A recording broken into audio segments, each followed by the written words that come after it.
Dear students, आज हम जिस टॉपिक की बात करेंगे वो है रिफ्लेक्स एक्शन,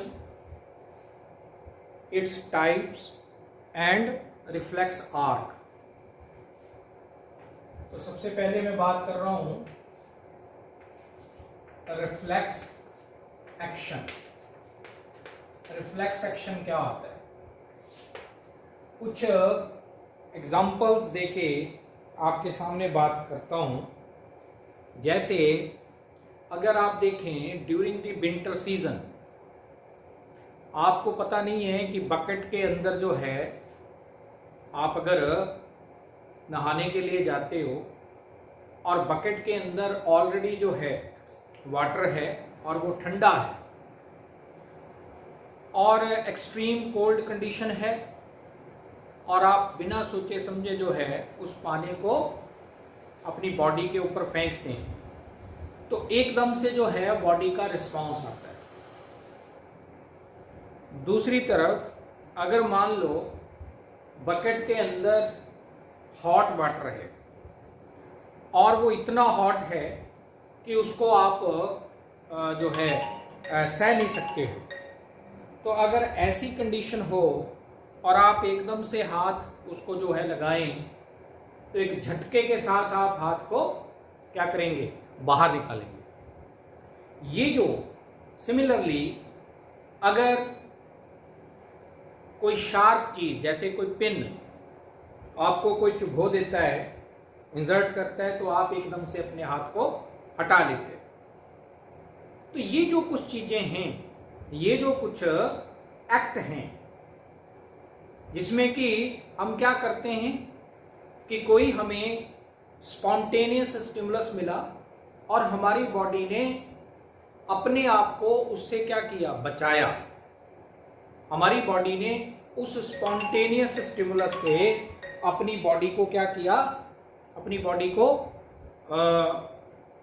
प्रोटेक्ट किया ताकि उस स्टिमुलस से बॉडी को कोई हार्म ना हो जाए।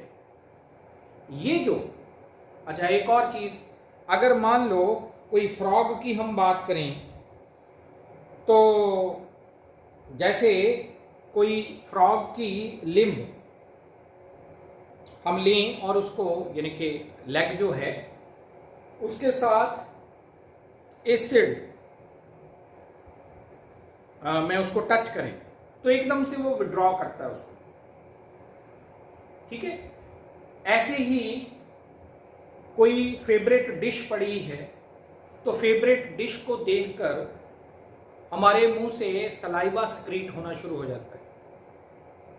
तो ये डिफरेंट काइंड की जो एक्टिविटीज हैं, these are the phenomena of reflex action. तो आप क्या बोलेंगे कि फिनोमेना ऑफ जो है रिफ्लेक्स एक्शन क्या है? तो it is spontaneous automatic mechanical response of our body without the will of the animal.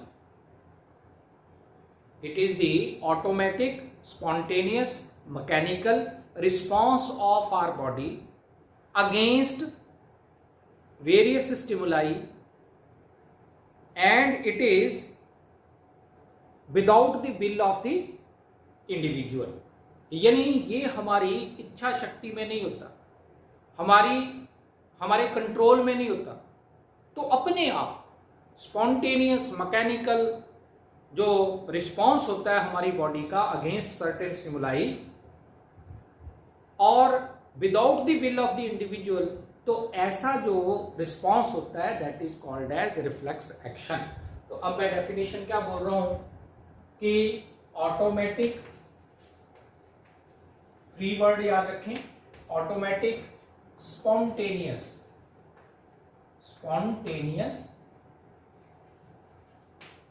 और तीसरा मैंने क्या बोला? Mechanical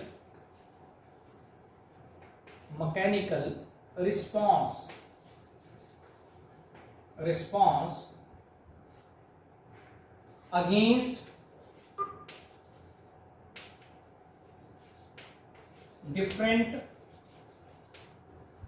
stimuli.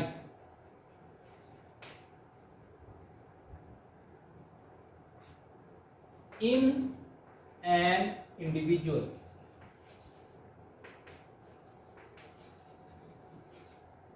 And it is against, or it is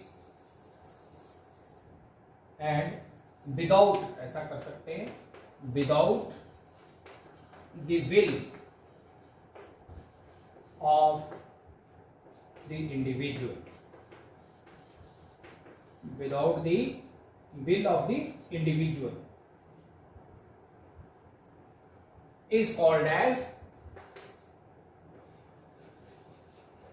reflex action. तो रिफ्लेक्स एक्शन क्या है? It is the phenomenon of automatic spontaneous mechanical response against different stimuli in an individual and without the will of the individual. Individual की will के भी against हैं, यदि कि उसके विल में नहीं है, अगेंस्ट भी नहीं कह सकते, फेवर में भी नहीं कह सकते, यानी उसकी विल में नहीं है वो चीज। तो ऐसे जो रिस्पॉन्सेज होते हैं ऑटोमेटिक, अपने आप spontaneous mechanical responses against certain stimuli, इनको हम क्या बोलते हैं? Reflex action. अब मैकेनिज्म ऑफ रिफ्लेक्स एक्शन की अगर हम बात करें तो it is controlled by spinal cord और ब्रेन। मेनली वैसे रिफ्लेक्स एक्शन का फिनोमेना जो है उसको स्पाइनल कॉर्ड कंट्रोल करता है, लेकिन एक्सक्लूसिवली नहीं हम कह सकते। कुछ रिफ्लेक्सेस ऐसी होती हैं which are controlled by the spinal cord and such reflex action is called as spinal reflex action. उसको हम क्या बोल देते हैं? Spinal reflex action. Majority of reflexes are controlled by spinal cord, ये भी बात मैं बोल रहा हूं।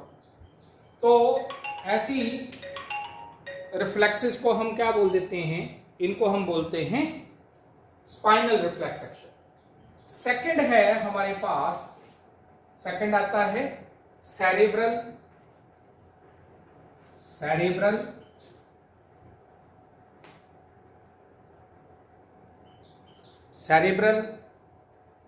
रिफ्लेक्स एक्शन, यानी those reflexes which are controlled by brain. और मैं बार बार रिपीट कर रहा हूं, majority of reflex action phenomenas are controlled by spinal cord. अब चाहे स्पाइनल रिफ्लेक्स हो चाहे सेरेब्रल रिफ्लेक्स एक्शन हो, रिफ्लेक्स एक्शन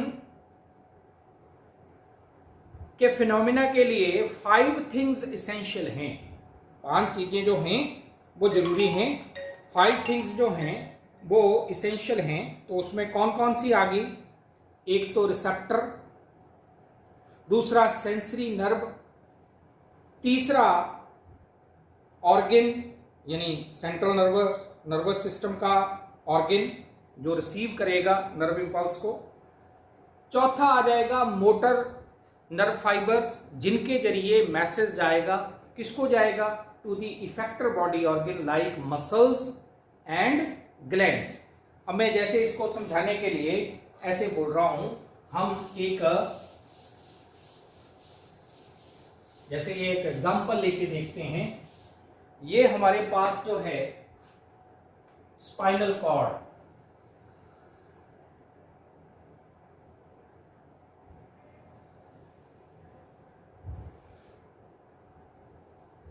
ये स्पाइनल कॉर्ड है।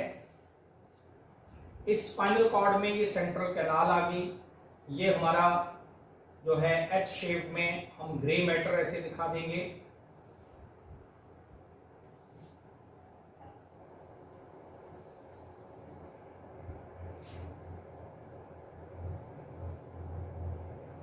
Grey matter. अब यहां से एक ये स्पाइनल नर्व है,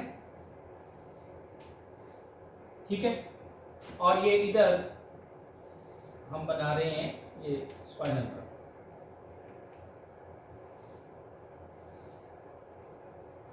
अब देखें ये वाला रूट कौन सा है? Dorsal root. Dorsal root sensory neurons का बना होता है, ठीक है। तो इसमें क्या होगा, पहले तो इसको ऐसे कंप्लीट कर ले हम।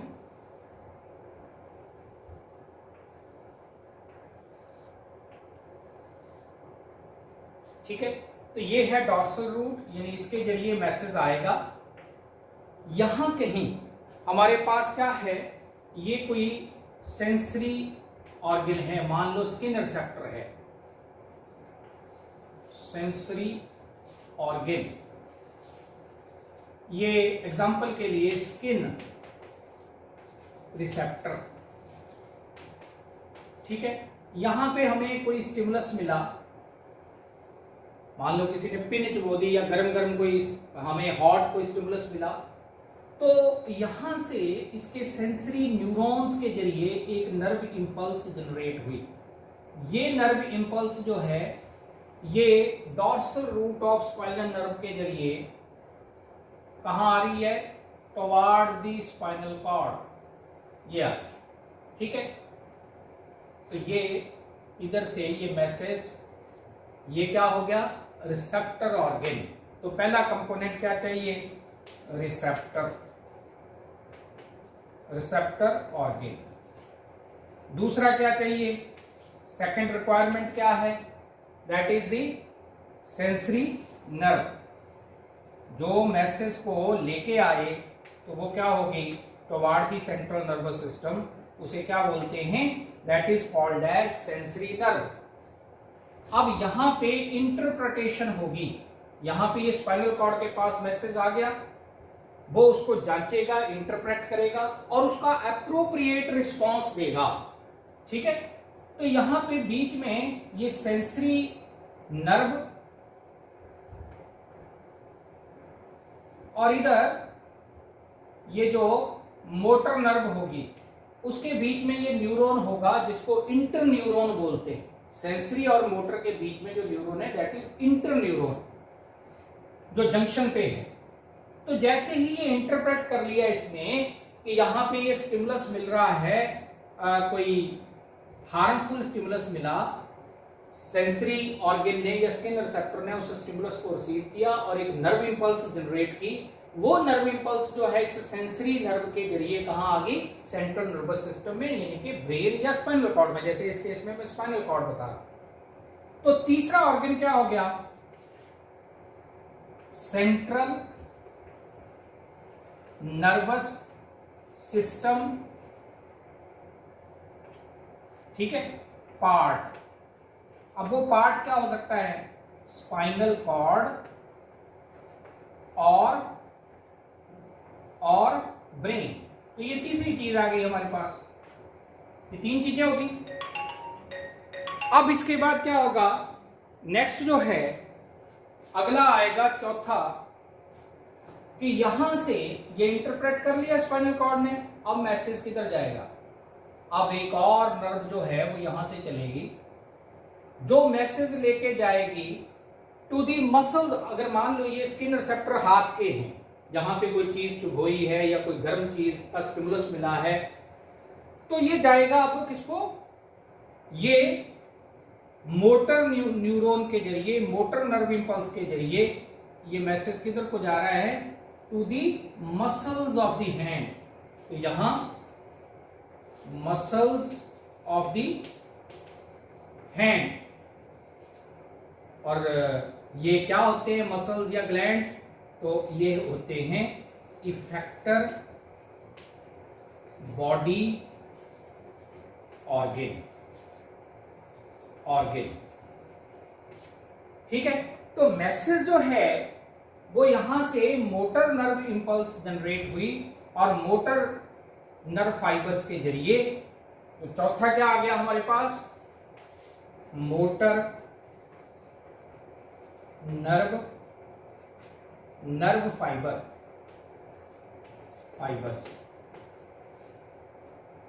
किसको गई, ये क्या है, मसल्स। तो ये मसल्स को गया। तो पांचवा क्या आ गया हमारे पास, इफेक्टर। इस केस में मसल्स हैं, ग्लैंड भी हो सकते हैं, तो इफेक्टर्स, ठीक है। अब मसल्स को गई तो मसल्स क्या करेंगी, एक्टिवेट हो जाएंगी, और ये चीज अगर हमारे लिए हार्मफुल है तो एकदम से क्या होगा, हम अपने हाथ को विड्रॉ कर लेंगे, तो जैसे ही कोई स्टिमुलस, कई बार हॉट का, एक्सट्रीम कोल्डनेस का या कोई शार्प चीज का स्टिमुलस हमें मिलता है तो हम एकदम से अपनी बाजू जो है वो खींच लेते हैं। तो ये क्या हुआ, यहां स्किन रिसेप्टर्स ने स्टिमुलस रिसीव किया, यहां से नर्व इंपल्स जनरेट हुई, वो सेंसरी नर्व फाइबर के जरिए, डॉर्सल रूट के जरिए स्पाइनल कॉर्ड में आ गई। स्पाइनल कॉर्ड ने उसे इंटरप्रेट किया और मोटर नर्व के जरिए ये मैसेज इफेक्टर बॉडी ऑर्गन को चला गया, ताकि प्रॉपर क्या हो जाए, एक्शन यानी विड्रॉल ऑफ हैंड, ताकि हाथ को कोई हार्म ना पहुंचे। इसलिए ये 5 जो हैं, 5 different things, these are the essential things which are required in reflex action. Receptor organ, then sensory nerve, then central nervous system part, spinal cord or brain, then motor nerve fiber और last में effector body organ। तो ये कुल मिलाके जो हैं ये 5 different हमारे पास essential things होती हैं। अब इसके बाद आती हैं कुछ एग्जांपल्स। वैसे तो मैंने पहले भी दे दी एग्जांपल कि opening of mouth on hearing loud sound, ये भी एक एग्जांपल है रिफ्लेक्स की। Withdrawal of limbs when they are touched by hot things और extremely cold things during the winter season. फिर इसके अलावा टाइपिंग, राइडिंग, स्विमिंग, साइकिलिंग, ये भी रिफ्लेक्सेस हैं, एक किस्म के रिफ्लेक्स एक्शन के ही फिनोमिना हैं। पेरिस्टाल्सिस है हमारी एलिमेंट्री कैनाल की। फिर सलाइवा सिक्रीशन है, सिक्रीशन ऑफ ग्लैंड्स हैं, बीटिंग ऑफ हार्ट है, ये सब रिफ्लेक्सेस की एग्जांपल हैं। अब रिफ्लेक्स एक्शन के फिनोमिना का हमारे जो है क्या फायदा है, क्या एडवांटेजेस हैं, इंपॉर्टेंस है। तो एक तो आप कहेंगे due to the phenomenon of reflex action we protect our body from the harmful stimuli। एक फायदा तो ये है कि हम रिफ्लेक्स एक्शन के कारण प्रोटेक्ट करते हैं, protection of our body from harmful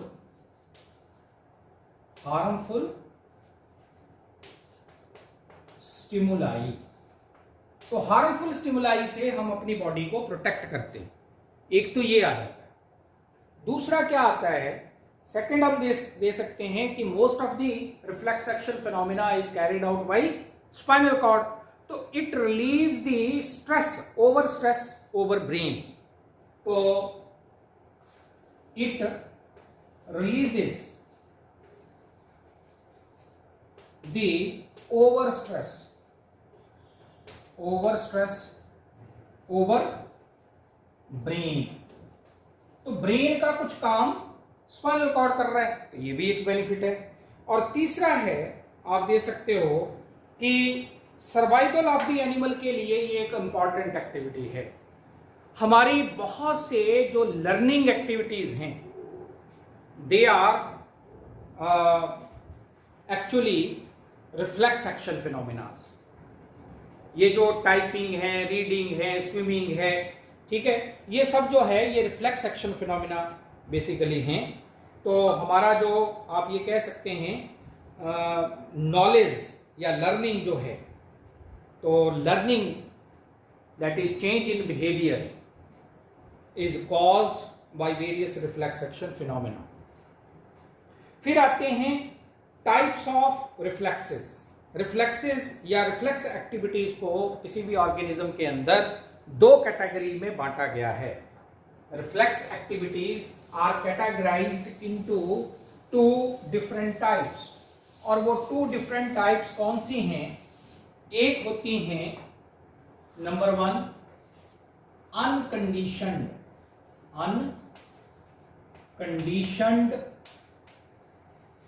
reflexes, और दूसरी हम पढ़ेंगे कंडीशनड रिफ्लेक्सेस। अनकंडीशनड रिफ्लेक्सेस कौन सी होती हैं?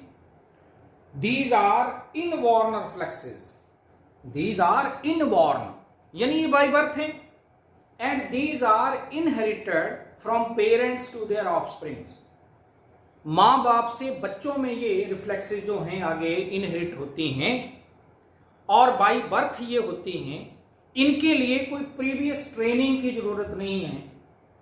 फॉर एग्जाम्पल, जैसे मैं एग्जाम्पल दूं कि एक न्यूली बॉर्न चाइल्ड का क्राई करना, तो उसको सिखाया थोड़ी किसी ने पहले, तो वो बाय बर्थ ही सीखा हुआ उसने। जब उसको कहीं पेन होगा, जब उसको भूख लगेगी, ठीक है, देन ही और शी विल क्राई। तो ये जो न्यूली बॉर्न चाइल्ड का क्राई करना है, ये एक अनकंडीशनड रिफ्लेक्स है। फिर swallowing of food material, swallowing of milk, breast feeding, ये एक न्यूली बॉर्न जो बेबीज होती हैं उनमें बाय बर्थ है। ब्लिंकिंग ऑफ आईज, ये किसी ने सिखाया नहीं, बाय बर्थ ही आईज की ब्लिंकिंग होती, बर्थ के बाद ही ब्लिंकिंग होनी स्टार्ट हो जाती है अपने आप। तो उसके लिए कोई प्रीवियस कोई ट्रेनिंग की जरूरत नहीं। तो ऐसी जो रिफ्लेक्सेस होती हैं जो बाय बर्थ हो, जो पेरेंट्स से उनके बच्चों में आगे ट्रैवल करती जाएं, उनको हम बोलते हैं, और जिनके लिए कोई प्रीवियस ट्रेनिंग की जो है जरूरत नहीं है। All these reflexes are known as unconditioned reflexes. फिर आती हैं conditioned reflexes. Conditioned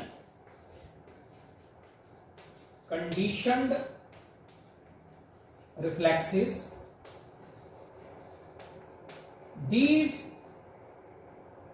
are the reflexes which are acquired by a person through practice and during the lifetime of an individual। ये वो reflexes होती हैं जो बाय बर्थ नहीं होती। these are acquired by a person, और इसके लिए ए सॉर्ट ऑफ ट्रेनिंग और एक्सरसाइज जरूरी है। और ये जो हैं ये लाइफ टाइम के दौरान पर्सन जो है एक्वायर करता है इन्हें, तो इन्हें एक्वायर्ड रिफ्लेक्सेस भी कह सकते हैं। और ये कांस्टेंट नहीं होती, they may disappear and reappear again and again. ये पर्टिकुलर कंडीशन में ही पैदा होंगी, जब उस कंडीशन को हटा देंगे तो वो डिसअपेयर हो जाएंगे, और जब उस कंडीशन को फिर से ले आएंगे तो वो रीअपेयर हो जाती। तो these are not permanent, they may disappear और रीअपेयर, और ये रेगुलर प्रैक्टिस से जो है वो डेवलप होती हैं, और इनके लिए कोई ना कोई ट्रेनिंग की जरूरत होती है। अब मैं एग्जांपल दे रहा हूं आपको। फादर ऑफ कंडीशनड रिफ्लेक्सेस बोला जाता है इवान पेवलोव को। Ivan Pavlov, he is considered as father of conditioned reflexes। The kind of reflexes which are developed by inducing a stimulus other than the normal stimulus, kind of reflexes which are developed by the introduction of a stimulus other than the natural or normal stimulus। जब आप कोई reflex develop करते हैं normal या actual stimulus को छोड़ के किसी और स्टिमुलस के जरिए सेम रिस्पॉन्स पैदा करते हैं जो एक्चुअल स्टिमुलस से पैदा होता है, then that reflex is called as conditioned reflex। अब इसको कैसे समझेंगे, तो ये इवान पेवलोव ने क्या किया, इसने एक डॉग के ऊपर एक्सपेरिमेंट किया। फेमस एक्सपेरिमेंट है, हम सब ने सुना होगा। उसने डॉग के सामने फूड लेके जाना, तो बिगिनिंग में फूड लेके जाता था, तो फूड को देखकर डॉग जो है उसके मुंह से सलाइवा यानी लार जिसको हम बोलते हैं सलाइवा रिलीज होना शुरू होता है, सलाइवा की सिक्रीशन होनी शुरू होती है। फिर उसने क्या किया, बेल बजानी और फिर फूड लेके जाना। ठीक है, अब देखो पहले स्टिमुलस में, पहले में क्या किया, पहले केस में 1 2 दिन 4 दिन फूड लेके जाता रहा और डॉग फूड देख के ही सलाइवा सिक्रीट कर देता था। तो फूड क्या हो गया? Natural stimulus due to which saliva secretion takes place. Food एक नेचुरल स्टिमुलस है जिसको देख के किसी के भी मुंह में पानी आ सकता है, सलाइवा सिक्रीट हो सकता है। तो ऐसा ही डॉग को हुआ। अब उसने बेल बजानी पहले और फिर फूड लेके जाना, तो धीरे धीरे आदत क्या बननी शुरू होगी कि जब बेल बजी अब फूड आएगा। तो फिर उसने धीरे धीरे क्या किया, अकेली 1 2 बार क्या किया, अकेली बेल बजाई, फूड भी लेके गया। तो हुआ क्या, बेल बजते ही सलाइवा सिक्रीट होना शुरू हो गया फूड की, डॉग ने वेट भी नहीं किया। तो ये जो है नॉर्मल स्टिमुलस था फूड सलाइवा सिक्रीशन के लिए, उसको रिप्लेस कर दिया बेल के साथ। तो बेल क्या है, कंडीशनड स्टिमुलस, और सलाइवा सिक्रीशन उसके कारण जो हुआ, बेल के कारण जो हुआ, that is conditioned response. Food लेके जाता था वो क्या था, अनकंडीशनड स्टिमुलस, और उससे जो पैदा होता था सलाइवा वो क्या है, अनकंडीशनड रिस्पॉन्स, क्योंकि वो तो एक नेचुरल फिनोमेना है। ठीक है, लेकिन उसको रिप्लेस कर दिया नए स्टिमुलस से, यानी बेल से। तो बेल हो गया कंडीशनड स्टिमुलस, और उसके कारण सलाइवा सिक्रीशन को बोलेंगे कंडीशनड रिस्पॉन्स। तो ऐसे जो रिफ्लेक्सेस होती हैं which are developed from the stimulus other than the natural stimuli, उनको हम बोलते हैं कंडीशनड रिफ्लेक्सेस। ठीक है, तो ये फंक्शंस ऑफ कंडीशनड रिफ्लेक्सेस क्या हैं?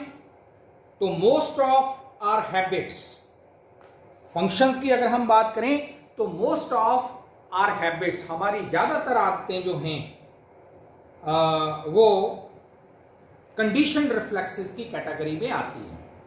ठीक है, तो पर्सनल एंड सोशल इंपॉर्टेंस रखती है ये कंडीशनड रिफ्लेक्सेस, और ये फिजियोलॉजी ऑफ लर्निंग में, किसी आदमी के लर्निंग प्रोसेस में बड़ा इंपॉर्टेंट रोल प्ले करती हैं ये कंडीशनड रिफ्लेक्सेस जो हैं। हार्मफुल जो इन्फ्लुएंसेस होते हैं उनको एलिमिनेट करवाने में भी ये रोल प्ले करती हैं। और एक और चीज़ है जो बड़ी इंपॉर्टेंट है, हमारे इर्द गिर्द कंडीशंस बदलती रहती हैं, हमारी हैबिटेट में इन्वायरमेंटल कंडीशंस जो हैं वो चेंज होती रहती हैं। चेंजिंग एनवायरमेंटल कंडीशंस में अपने आप को सूटेबली अडेप्ट करना अपने सर्वाइवल के लिए, तो अडेप्टेशन में ये रोल प्ले करती हैं। Conditioned reflexes are useful in adapting the changing environmental conditions. तो चेंजिंग एनवायरमेंटल कंडीशंस में अडेप्ट होने के लिए। दूसरा, these are the basis of physiology of learning, तो लर्निंग प्रोसेस। और तीसरा मैंने क्या बोला कि most of are habits are conditioned reflexes, इसलिए वो बड़ा इंपॉर्टेंट रोल प्ले करती हैं पर्सनल एंड सोशल लाइफ के अंदर। तो ये कुछ इंपॉर्टेंस है या फंक्शंस हैं कंडीशन रिफ्लेक्सेस के। तो इसके साथ ही हमने इसको अब जो है वो ख़त्म किया है इस टॉपिक को, यानी रिफ्लेक्स एक्शन के फिनोमिना को। लास्ट में बात कर रहा हूं मैं बस एक point, reflex arc. Reflex arc क्या होता है? तो रिफ्लेक्स आर्क होता है, रिफ्लेक्स आर्क, देखो रिफ्लेक्स आर्क का फिनोमिना है the path which is followed, the path which is followed by the impulse during the reflex action. देखो यहां पे स्टिमुलस रिसेप्टर ने रिसीव किया, सेंसरी नर्व चली, सेंट्रल नर्वस सिस्टम यानी स्पाइनल कॉर्ड या ब्रेन के पास वो मैसेज आया, इंपल्स आई, उसने इंटरप्रेट किया, और यहां से फिर मोटर नर्व के जरिए मैसेज इफेक्टर बॉडी ऑर्गन को चला गया। तो हम ये कहेंगे कि this path which is travelled by the nerve impulse during the reflex action phenomena, ये जो पाथ है, ये कर्व्ड पाथ, इसको बोलते हैं रिफ्लेक्स आर्क। तो path which is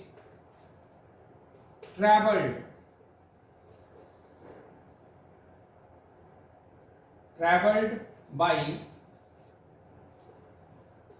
the nerve impulse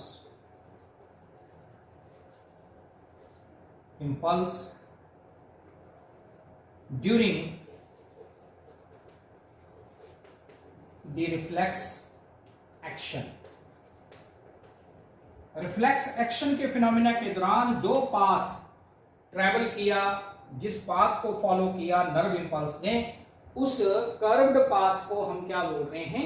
reflex arc. तो ये हमने अपने टॉपिक को कंप्लीट किया, अब आगे का फिर करेंगे। Thank you very much.